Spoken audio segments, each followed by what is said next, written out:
नमस्कार मित्रांनो, मी नामदेव नगरे. बांधकाम कामगार कल्याणकारी मंडळामध्ये जेही लाभार्थी नोंदणी केलेले आहेत तर त्यांच्यासाठी कोणकोणत्या योजना आहेत हे काहींना मित्रांनो माहीत नसतं. तर कोणती योजना आता चालू झालेली आहे किंवा नाही, की कोणत्या योजनेसाठी आपल्याला फॉर्म भरायचा आहे, याच्यामध्ये काही त्यांना अडचण येते मित्रांनो. याची माहिती त्यांना पुरेशी नसते. तर आपण सविस्तर या व्हिडिओमध्ये पाहणार आहोत. तर बांधकाम कामगार कल्याणकारी मंडळामार्फत जेही स्मार्ट कार्ड मिळवले आहेत, जेही लाभार्थी आहेत, त्यांच्यासाठी कोणकोणत्या योजना राबवल्या जातात आणि त्या योजनांचा आपण कोणते लाभ घेऊ शकतो हे सविस्तर या व्हिडिओमध्ये आपण दिलेलं आहे. तत्पूर्वी चॅनलवरती पहिल्यांदा आला असेल तर चॅनलला सबस्क्राईब करायला विसरू नका मित्रांनो. यासारख्याच आणखीही महत्त्वाचे व्हिडिओ तुम्हाला वेळोवेळी भेटत राहतील. तर पहा, बांधकाम कामगार योजना बांधकाम कामगारांना मिळणाऱ्या हे सवलती आहेत. सामाजिक सुरक्षा याच्यासाठी स्वतःच्या विवाहासाठी 30,000 रुपये ते दिलं जातं. त्यानंतर मुलीच्या विवाहासाठी 51,000 रुपयाची तरतूद आहे. याच्यामध्ये परतफेड वगैरे काय नाही मित्रांनो, हे सगळं आपल्याला माफ असतं. गृहोपयोगी भांड्यांचा संच देखील आपल्याला मिळतो. तसेच आपल्या पाल्यांना MSCIT साठी देखील 5,000 रुपये या बांधकाम कल्याणकारी मंडळामार्फत आपल्याला मिळतात. त्यानंतर आहे आर्थिक सहाय्य. या आर्थिक सहाय्यामध्ये पहा, कामगार कामावर मृत्यू झाल्यास त्याला 5 लाख रुपये हे मिळतं मित्रांनो. त्यानंतर नैसर्गिक मृत्यू झाल्यास 2 लाख रुपये हे मिळतात. घरकुल योजनेसाठी 2 लाख रुपये मिळतात. मृत्यूसह अंत्यविधीसाठी 10,000 रुपये दिलं जातं. मृत्यूनंतर वारसाला 5 वर्षे आर्थिक सहाय्य दिलं जातं. मृत्यूनंतर जे बांधकाम कामगार कार्ड केलेले आहेत, त्यांनी जे वायरस लावलेले आहेत त्यांच्यासाठी 5 वर्षापर्यंत त्यांना 24,000 रुपये हे आर्थिक सहाय्य म्हणून दिलं जातं.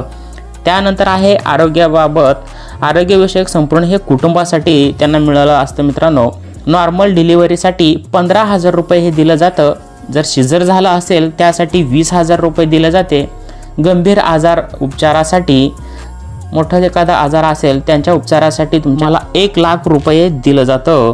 त्यानंतर 75% अपंगत्व आल्यास 2 लाख रुपये बांधकाम कामगार मंडळामार्फत तुम्हाला दिलं जातं. एका मुलीवर कुटुंब नियोजन केल्यास, म्हणजे एकच मुलीवर तुम्ही जर ऑपरेशन केला तर 1 लाख रुपये दिलं जातं. व्यसनमुक्ती केंद्र उपचारासाठी 6,000 रुपये हे दिलं जातं मित्रांनो.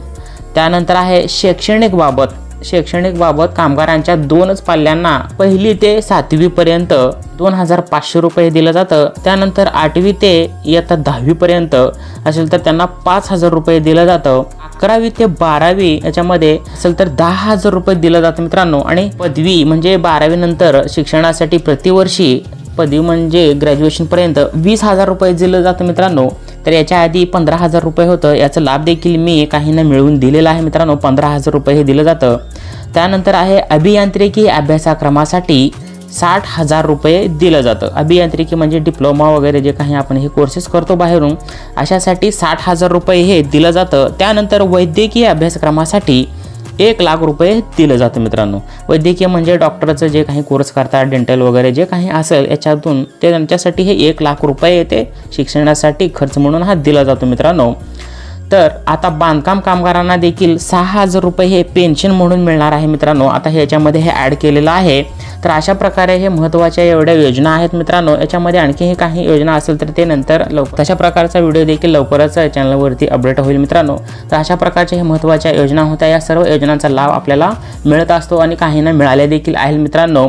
असा महत्त्वपूर्ण व्हिडिओ होता. इतरही आपल्या बांधकाम कामगारापर्यंत हा व्हिडिओ नक्की शेअर करा मित्रांनो. याच्यामध्ये तुम्हाला काही तफावत किंवा अडचण असेल तर नक्की कमेंट करून विचारूया पुन्हा अशाच एखाद्या महत्त्वपूर्ण व्हिडिओमध्ये. तत्पूर्वी जय हिंद, जय महाराष्ट्र.